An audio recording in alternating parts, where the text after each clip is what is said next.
Welcome back to Action 2 News at 6. The Republican National Committee is launching a statewide initiative to use poll place monitors and poll workers to ensure what they call election integrity this November. RNC officials say election integrity directors and councils will be placed in 15 states, including Wisconsin, which of course is the battleground state.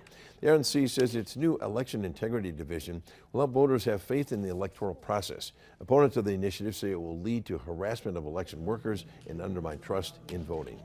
Well,